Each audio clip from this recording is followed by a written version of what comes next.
Hello there and welcome to this vlog of February 2022, and today's topic is going to be two-pronged. So firstly I'm going to discuss why there are badly designed mechs in BattleTech, and then secondly I'm going to kind of discuss solutions or potential remedies in terms of your tabletop experience in particular to try and to fix that. But before I kind of get into the topic as a whole, I think it's really important to say that there are no perfect mechs in BattleTech for all the reasons I'll list as we go through this. And that can seem quite weird when you look at it on face value. Because this is a company selling a game, you'd kind of assume that there would be a very high-end crunchy level somewhere within the gaming system where people can point to and say, oh, that's the perfect mech. So you must have that in your kind of, your force build because it's got perfect heat optimization and it's quick and it's got perfect armor ratios and everything else. And you just don't see that in the stock variants of mechs in BattleTech at all. All mechs have flaws. Yes, certain powers, I'm thinking about the clans in particular, the clans are very crunchy, but when you kind of drill down into the numbers of clan mechs, there are a lot of problems, especially with some of them with heat management. And that's not to say they're not very crunchy. They are very crunchy. I mean, just off the top of my head, something like the Warhawk for ER PPCs is absolutely insanely brutal. But you can't alpha strike with that. You just cook the mech warrior inside and have all potential problems in regards to movement and shutdowns and not ammo explosions. Oh no, you would have potential ammo explosions because it's got the LRM-10 on there as well. So yeah, that wouldn't be good. But my point is, when you're talking about optimization of a mech, there isn't one in the entire kind of field where you'd point to it and be like, perfect. There's always going to be one thing that you kind of think, oh, why did they do that? That's annoying. And it can be a multitude of things. It's not just about heat management or speed. There can be really kind of not hidden. I mean, if you play the game, you'll know this. But things that, unless you know the gaming system well enough, you probably would have no idea about.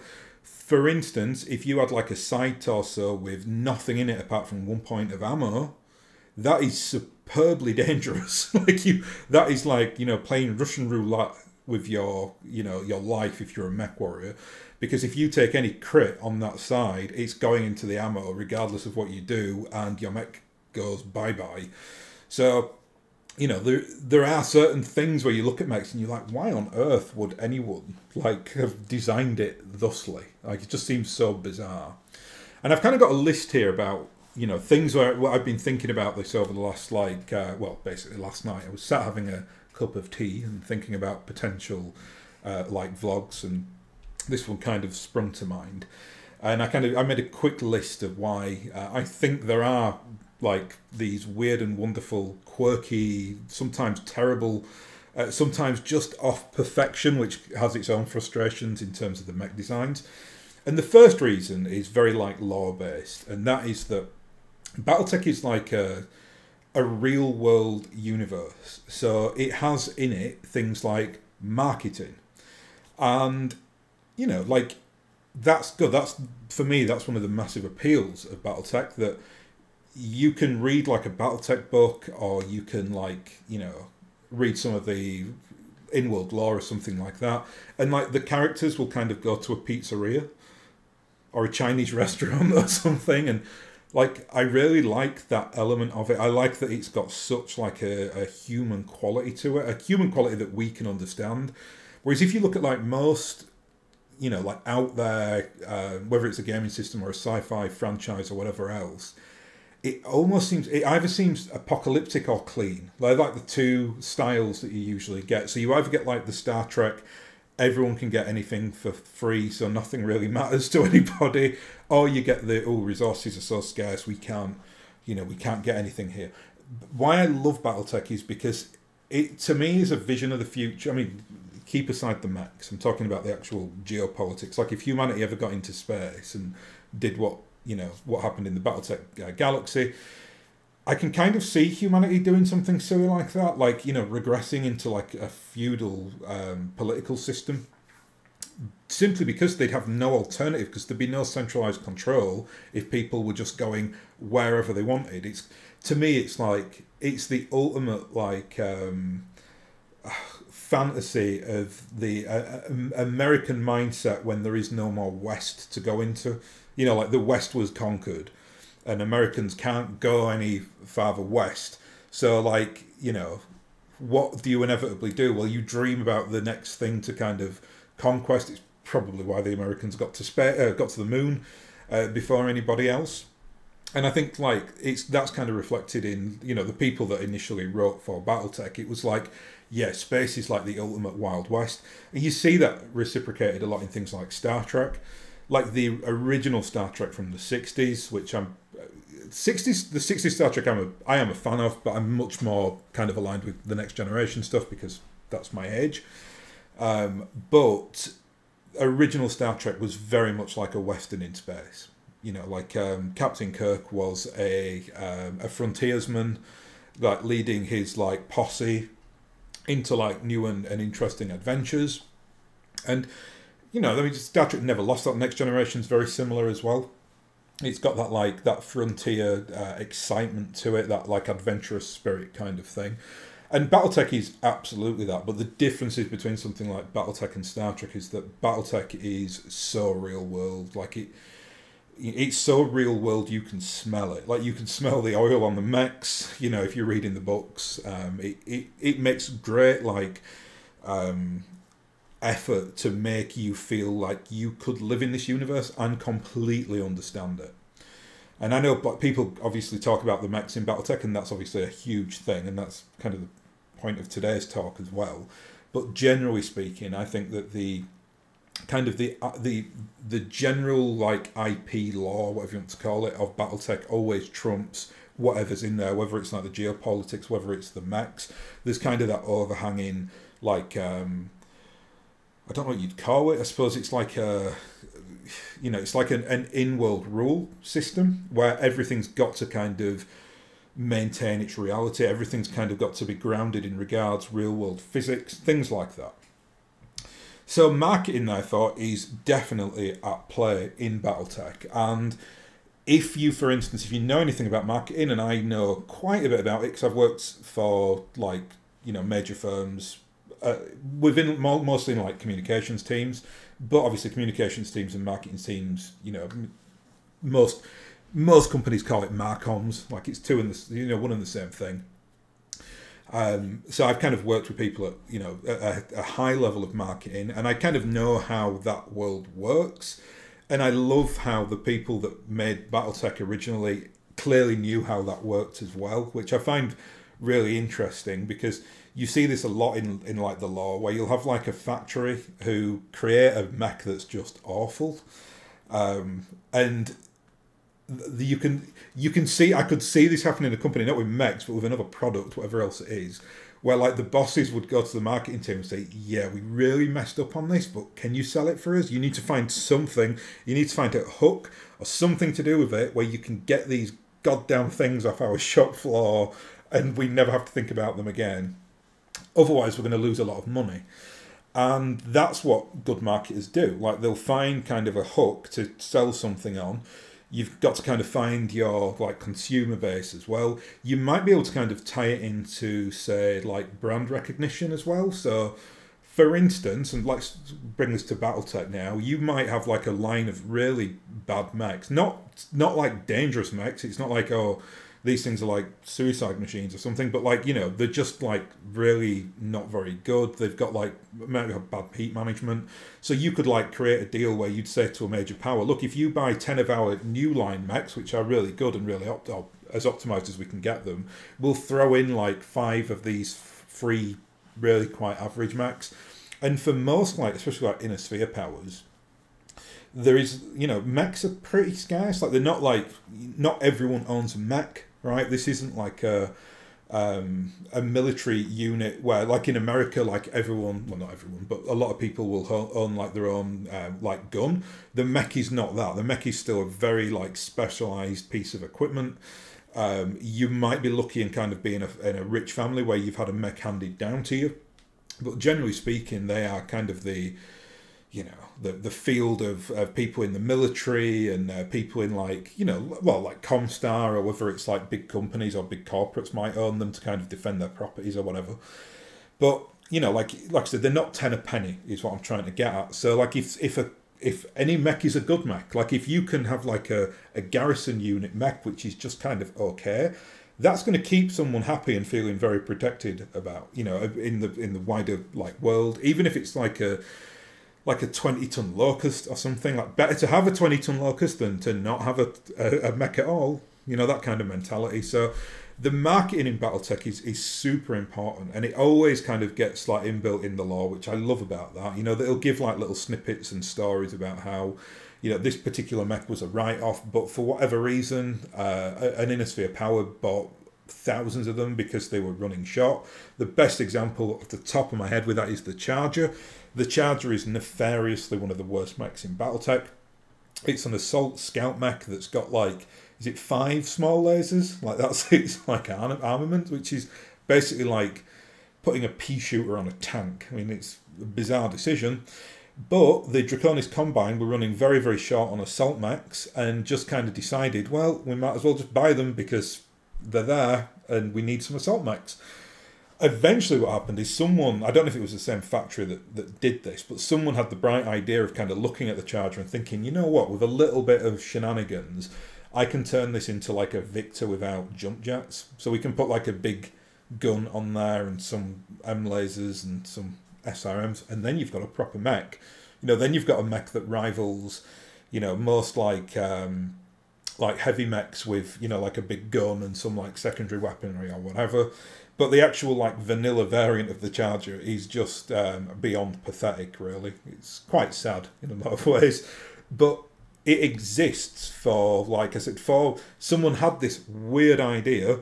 It then kind of got past blueprint stage or white paper stage, whatever you want to say, and it kind of got onto the machine floor, and someone actually put it into production and made them.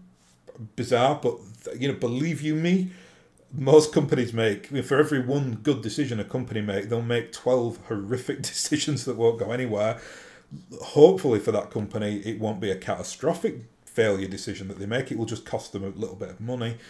But, you know, a lot of companies have to kind of find their feet with this and, you know, see what direction they want to take. And it's exactly the same for, you know, whether it's like an industrial company or whatever else making a mech. They will be kind of, they might be new to the game, they might get an engineer in there that's like very powerful and have kind of gone up the hierarchy, but they've just made these like really weird decisions that the people financing it don't understand.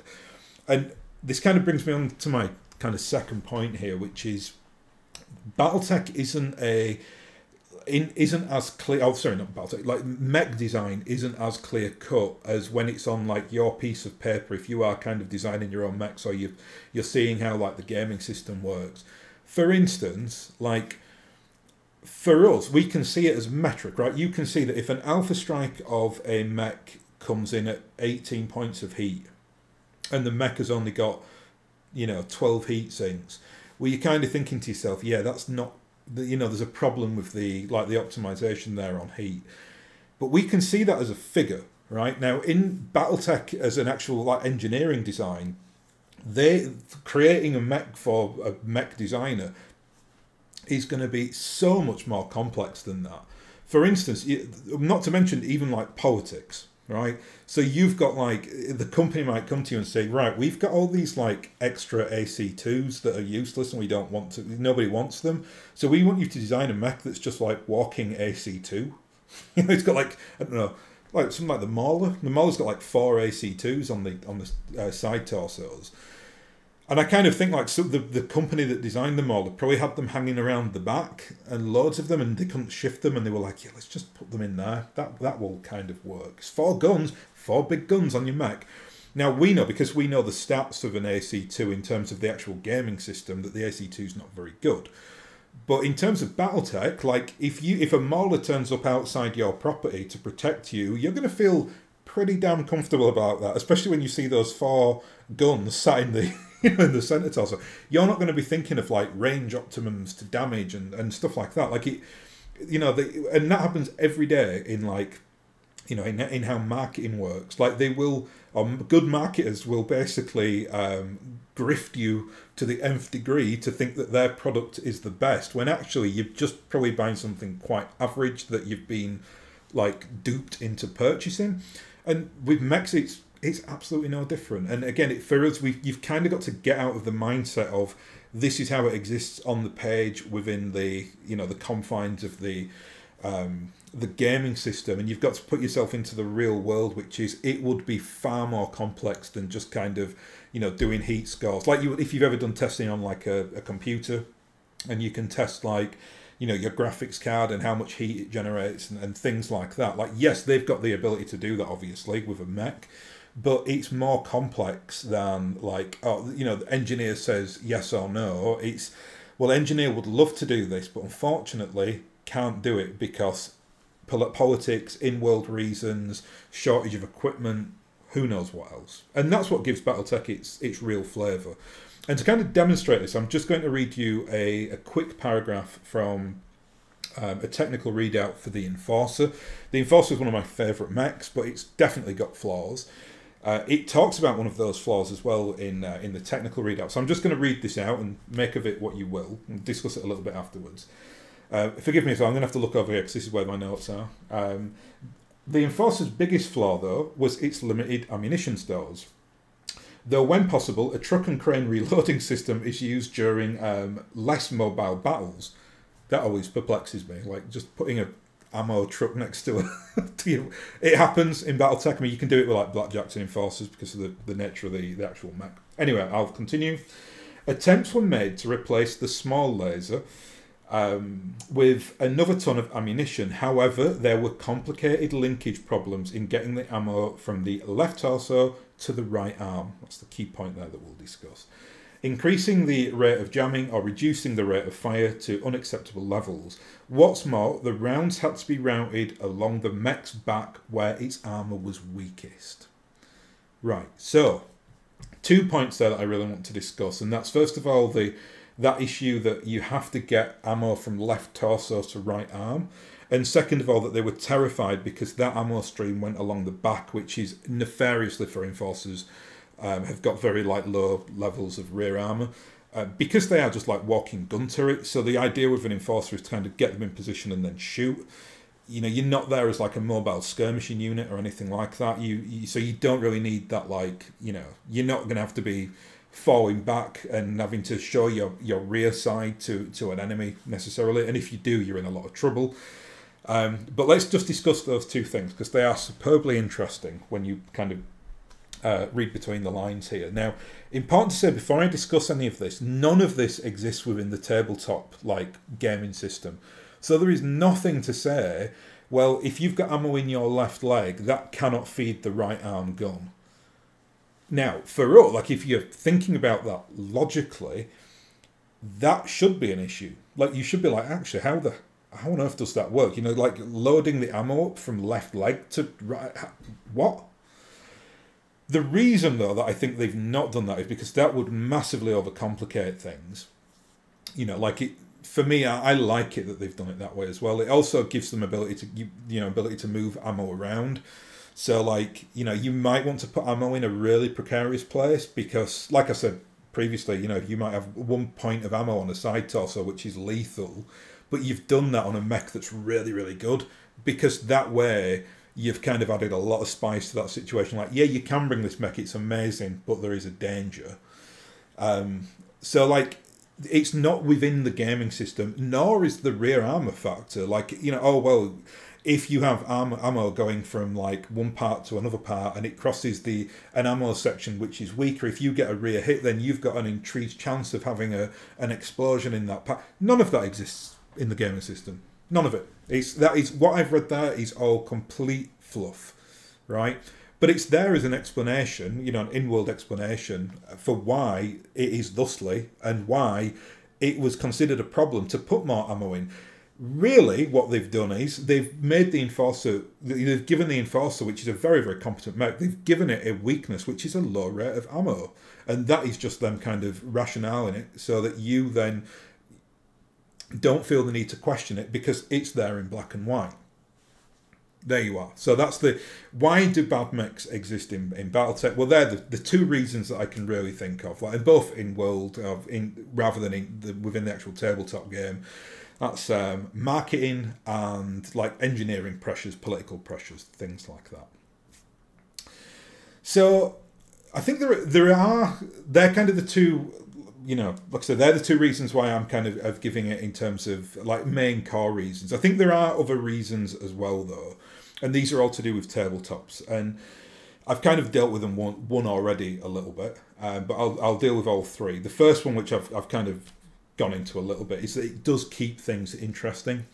So it strips a lot of that crunchy McCrunchness out of the game if you know that your particular mech has got like a real weakness to it. So it forces you to kind of think about the force that you're taking and how you are actually playing tactically.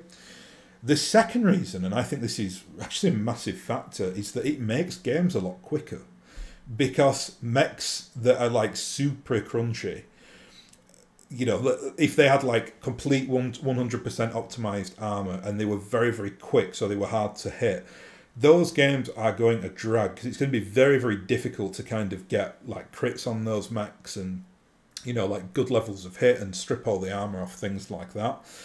And I think that's a major factor because BattleTech is quite famously quite a long tabletop game.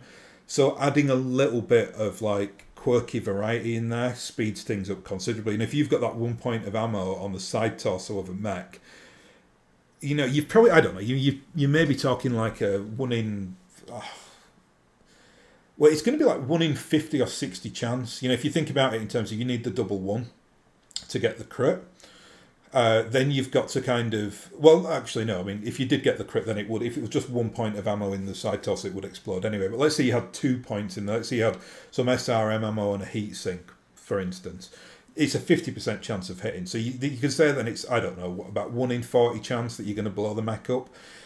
If you've got it so that all your kind of ammo is like either it's cased up or it's there's not much of it and it's in the legs, so then the damage transfer is reduced quite a bit, and you're really well armoured, and it's in areas where there are like 6 components to choose from, so you've got to roll a dice, you've got 1 in a 6 chance of hitting an ammo instead of just like say 1 in 2. Then the games really drag out because ammo explosions are a really good way of speeding like classic BattleTech up, as brutal as that sounds, because then your mech goes bye-bye, but you know, that's just like luck of the dice, right? And you can mitigate that problem as well if you kind of know what you're doing tactically. But I think that is a major factor in terms of why mechs have got some like quirky nature to them. The third point here, which I think is not necessarily what the game designers have done, but how we should see it, is that running bad mechs makes you a hell of a better player. You know, if you know that your mech has got like a serious weakness, you have to build a tactic around trying to like mitigate that weakness. I mean, I kind of, in everything in life really, I kind of operate on the premise of, you know, you should elevate your strengths and hide your weaknesses, whatever you're doing. You know, like whether you're in business, whether you are, you know, dealing with other people, whatever else, like you will be good at some things, or very, very good at some things in some instances, and some things you'll be like, oh, I'm really out of my kind of area of expertise here. So what do? Well, you either get better at the things that you are bad at, which is completely viable and doable for most people if you work hard enough, or you cover them and you pretend that they don't exist, and you try not to ever, you know, and that you are, for anyone watching this video, there'll be something that you are just terrible at, that you think, oh, that haunts me, I hate it, I can't do it. But you might be so good at something else, you can completely cover that. And in a sense, like, running bad mechs is actually the best way to learn the game. You know, in BattleTech, like, I'll put another way, like, I don't think it's not like you have to run like a lance of chargers, or since we've spoken about chargers already, but you might want to kind of include a charger in there just to kind of see how it works. Is there a way that you can make it function? Because if you can do it, it's such a buzz. I mean, you know, that I get that with certain things in BattleTech. Like there's kind of this, you know how it works. Like there's like there's that like underlying theory that goes on that everyone picks from. So someone like influential in the I don't know, the BattleTech community or whatever else will say like, I hate that mech because it's rubbish. And then the zeitgeist for everyone else will be, yes, that mech is rubbish. But actually, that mech is rubbish to the person making the comment because of the reason they play the particular game. But for someone else, they might absolutely be able to make that thing work. And that's the key. If you can do that, your opponents won't see you coming, because you'll be going to the tabletop and people will be basically valuing you, or underestimating you and saying, well, what, they've brought this like terrible mech so they don't have a chance. But there is one thing that mech can do well that you can just really play off and push, and then your opponent won't see you coming and they won't be preparing for it. They're probably ignoring that mech, using that like communal zeitgeist of, well, it's not a threat anyway, when actually you've discovered something about it that can make it a threat. So to that end, I love playing with like lukewarm and bad mechs. It's fun, and if you get into that mindset, BattleTech, especially classic BattleTech, is amazing. I can't really speak for Alpha Strike, because Alpha Strike is so different in terms of its like game mechanic, whereas in classic BattleTech you've obviously got the sheets to work from and the damage pips and things like that. Alpha Strike's significantly different, so it might be in Alpha Strike it might be that I kind of think it's in Alpha Strike in general. I think it loses a lot of the BattleTech charm, but it might lose the charm as well in regards like middling to poor mechs, because you just think, well, you can't take them, it's just too much of a liability. Whereas in classic BattleTech you can. Any mech is a good mech, really. You can make it work as long as you kind of understand how the gaming mechanic works, and then how you can kind of build your tactic around that. So the second part of this now, and I'm going to deal with some like potential solutions here. And well, it'll probably be in the title of this video, but the first one I'm going to deal with is like custom mechs. And I find this very, very contentious, because I really don't like custom mechs. Now, I'll clarify that before I continue. It's really fun to do, and it's fun to make your custom mechs. If you you can do it on, there are software programs you can do it on. I tend to do it just with a piece of paper because it's quite fun. And there's like a regimented thing you have to go through in terms of like engine size and how much armor coverage there is, what weapons are in there, and there are kind of rules that you have to follow. It's quite easy. In fact, one day I may do like a video on that, because it's quite fun. And I will make them just to see if you can kind of make the Ark of the Covenant gold standard, like ultra optimized mech, and you can do that. But it's really, really boring. And I'm going to go through some reasons now why I think that custom mechs should be purely for fluff. Like, you should never ever play them competitively. Even if you are playing them competitively, like, you then have to open up to your opponent. So if you're playing customized mechs, your opponent, well, they have to bring customized mechs, otherwise you're going to wipe the floor with them, because you will bring completely optimized machines and they will be dealing with the stock variants. They've got all the weird and wonderful problems like lack of ammo or armor on really important areas, or things of that nature. And you can fix all them with custom mechs. And I know you might be thinking to yourself right now, well, how you mitigate that is by battle value, because if you custom make your own mech, battle value is a thing, and if you keep within that confines, it's balanced. And you would be very wrong to think that, because battle value in BattleTech is absolute garbage. Like, it just does not work. It's a pointer. You can kind of say to someone, well, we'll play... I'll clarify that. With stock mechs, if you're using like stock variants, I think battle value is pretty okay. It's not perfect. I don't think you're never going to make it perfect, though. But you can use it as a system. You can kind of say to someone, well, we'll play 5,000 points. Or around 5,000 points. Now, for me personally, I'd rather just play off shelf. So I'd kind of say to someone, well, you tell me what force you want to bring. You might want to experiment with a couple of mechs. Show me what that is, and then I'll kind of build a force around that. And then we usually like, if you're doing this over email, you then post it to each other. And I'll say, look, this is what lance or force I'm thinking of.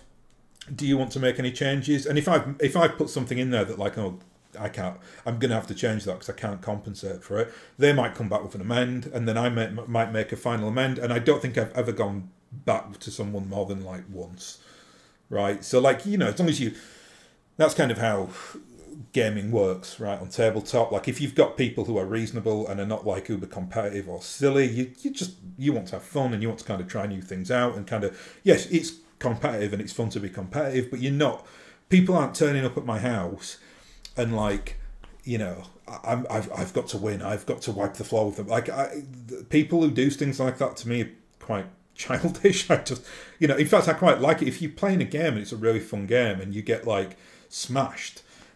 You learn a lot from that, you know, and that happens to every like player on tabletop. The key is dealing with it. Like, you know, if you know, well, that didn't work, then in 2 or 3 weeks when you have a rematch, you might defeat them because you've figured out the only way that they can play is to do this specific thing, and that's what they're niched into, and you've now found the counter to that. So it's kind of a long play thing. You know, you might be playing independent scenarios with people over a long campaign or whatever else it is.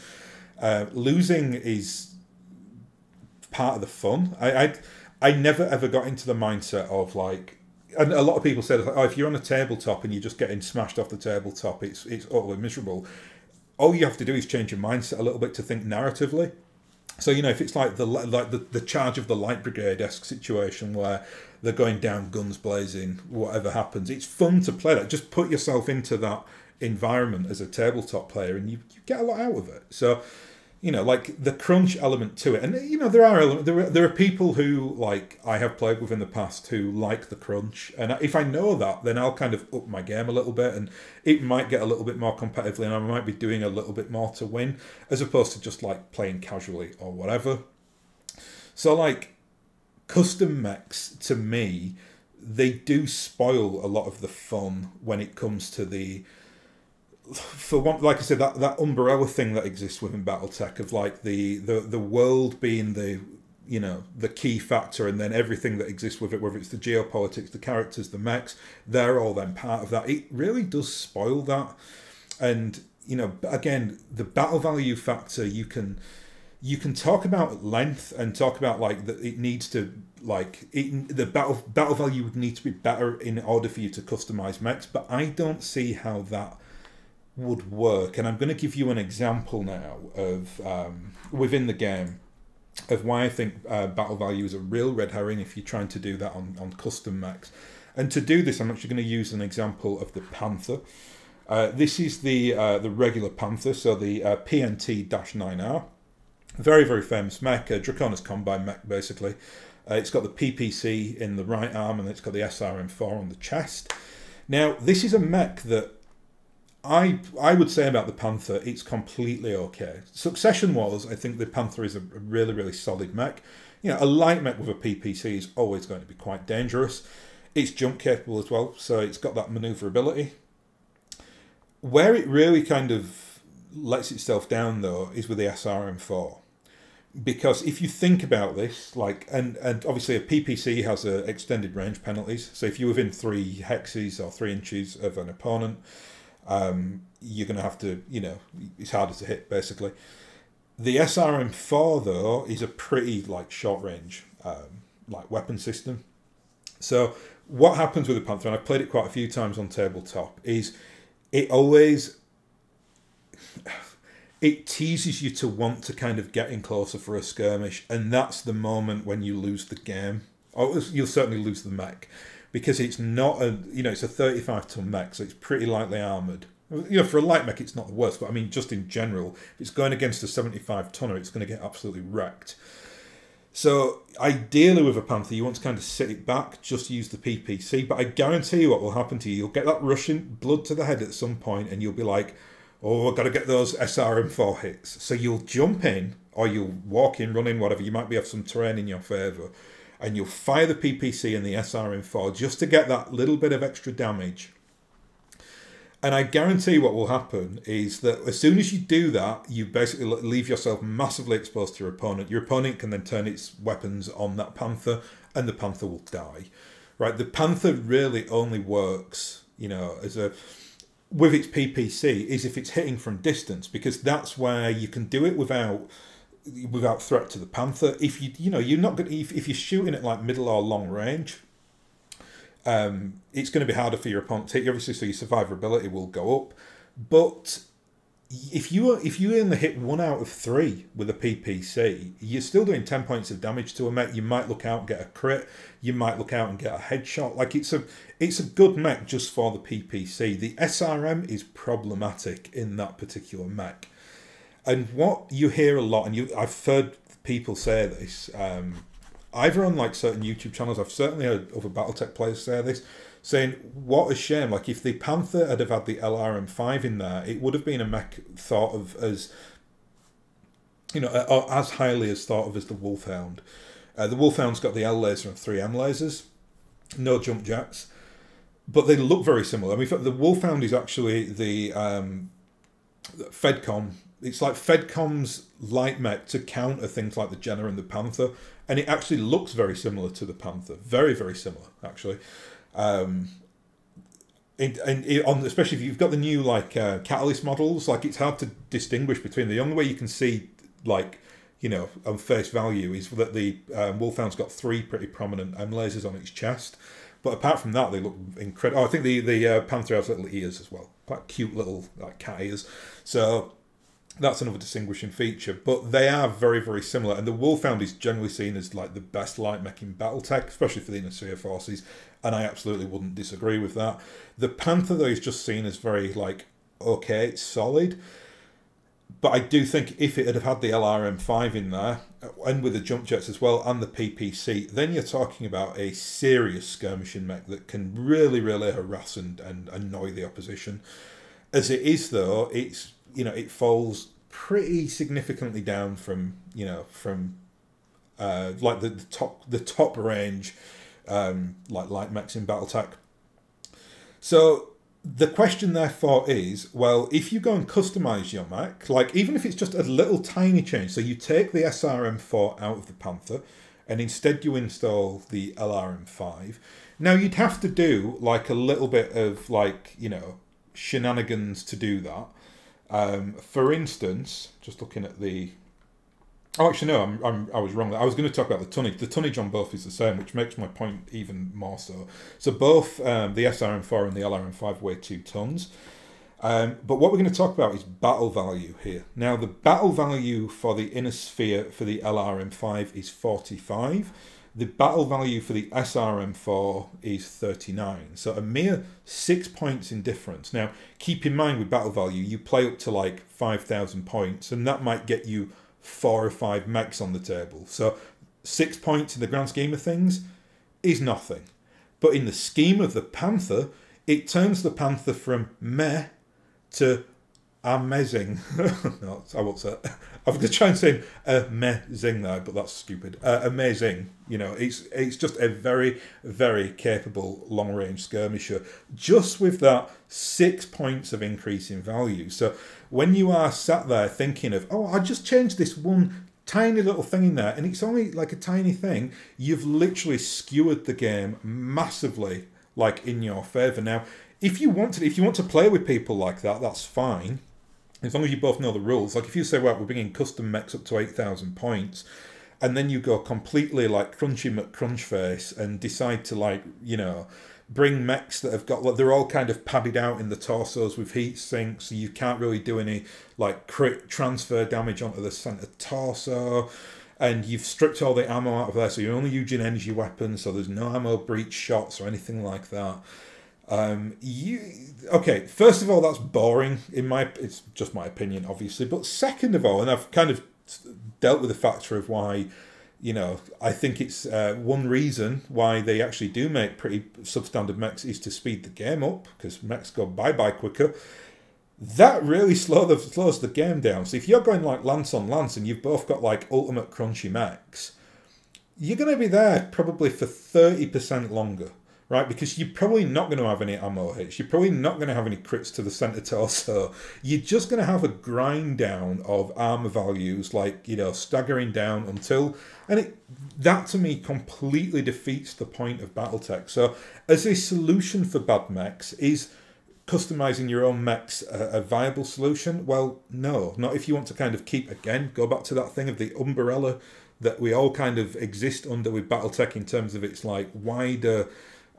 like IP, not just the game, not just the mechs, but everything else. Like you're stripping the joy out of it, and you're not necessarily gaining an advantage, because if you know how to customize a mech, your opponent knows how to customize a mech, and you can both just like, you know, sit there for hours crunching each other to death in this like slow, monotonous, boring game where nothing fun happens. Or, well, okay, fun things might happen, but generally speaking, the fun is being stripped out of it, because you don't have that like wow moment when someone gets a lucky ammo hit and wipes out an assault mech, and then the entire dynamic of the game changes. So I don't consider custom mechs to be like a viable option for those reasons. What is then the viable option? Well, the viable option is incredibly obvious, and that's to go and look at the other variants of the stock mechs. And one of them, I guarantee, will just speak to you. And it could be for a multitude of reasons. I'm going to give my example in this, and it's a bit of a weird example because I think this would be like really quite a controversial choice. But the Marauder, which is a fine mech, the stock variant of the Marauder, which takes 2 PPCs, 2 M lasers, and 1 autocannon 5. That's the I think it's like the 3R variant. Sorry, that mech it's a wonderful mech, right? The Marauder is generally a great mech, but it doesn't speak to me. I don't know why. I think it's because I'm not a big fan of PPC minimum ranges. I've spoken about this before. I did the video on the comparison between the Victor and the Awesome. And the Awesome has 3 PPCs, which on face value just looks absolutely menacing and crazy. When you drill down into it, it actually has problems because of that. Just because of the way that it's set up. It's a mech that wants to tank, but it finds it difficult to do that because of the minimum range penalties. The Marauder, though, is of a similar vein. It's a 75-ton mech, so it's only 5 tons off an Awesome. 2 PPCs and an AC5, but all of which have minimum range penalties. But in the kind of BattleTech universe, there's kind of this in-law thing where the Free Worlds League don't have access to that many PPCs. So, but they have a lot of Marauders. Like the Marauder is a mech that is like floods the Free Worlds League. So you think, well, there's an irony. But how they get around that is they created a variant of the Marauder called the 3M. And I'll just read out its thing. This is from Sana.net. So the 3M was introduced in 2873, especially for the Free Worlds League, as I've just said, because of their abundance of large lasers built by that realm, and to make up for their shortage in reliable PPCs. The 3M model carried 2 large lasers in place of the PPCs, while running cooler than the weapons they replaced. The large lasers also cause slightly less damage. Additionally, the 3M added 4 heat sinks to the design, making the mech much more manageable for pilots who have trouble with overheating their mechs. Now, for me, all those factors, like the extra heat management, the fact that I actually quite like L lasers in BattleTech. I know that they're not very popular. A lot of people complain about L lasers. There's no doubt. I mean, PPCs are better, but if you've got a mech that is more optimized because you've stripped out 2 PPCs for 2 L lasers, I'm fine with that, especially on a 75-ton mech where I want it to get into the action. I don't want it to sit out, you know, not getting involved. It's got good levels of armour. It's a solid mech. It's got average speed, but that's fine for a 75-tonner. But I don't want it set out on the, you know, periphery of the battle. I'm quite happy for like a Panther to do that with its PPC, but not my big Marauder. I want it there, front and centre. And to me, the 3M is the variant I take. You know, in terms of my my mercenary company, they do have access to a Marauder, and it's the 3M that I run, and I love the 3M. I think it's a wonderful variant. So that's kind of my solution for it, really. Like, go through the you can do this on Sana, you can do it through the technical readouts, you can do it on the flex sheets, which are a wonderful place to look online, because you can go and see all the different variants and how it all kind of operates. And you will find a variant of a mech in there that just speaks to you. Yes, it will have problems, but those problems, you get the halfway house then between like the custom builds and the crunchy custom builds and the stock variants that might not be very good. You might look out like I've done with a Marauder and find a variant that works to your tactical base. Another point on that is it makes your BattleTech experience far more interesting, because you'll start to pick up a lot more about the lore, and that Marauder variant is a really good example of that, because that issue about the Free Worlds League not having PPCs and then replacing it with L lasers is actually quite an important thing within BattleTech. Like if you're playing a Free Worlds League force and you want to keep it lore friendly, you're not going to take that many mechs therefore with lots of PPCs.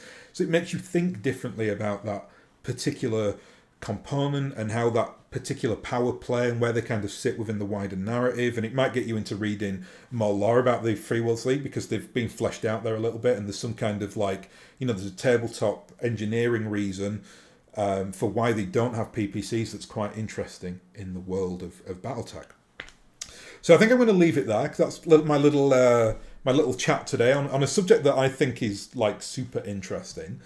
And again, I don't want to discourage anyone from going and custom building mechs, because, you know, it's fun to do that. I just think be careful about how you play that on tabletop, because you will start to strip the wonder out of BattleTech and those like amazing moments that you get on tabletop sometimes, which is caused either through like stupidity or incompetence or badly designed mechs, which is really gives the whole gaming system a hell of a lot of flavour. Anyway, I'll thank you all for watching, and I'll hopefully catch you again next time.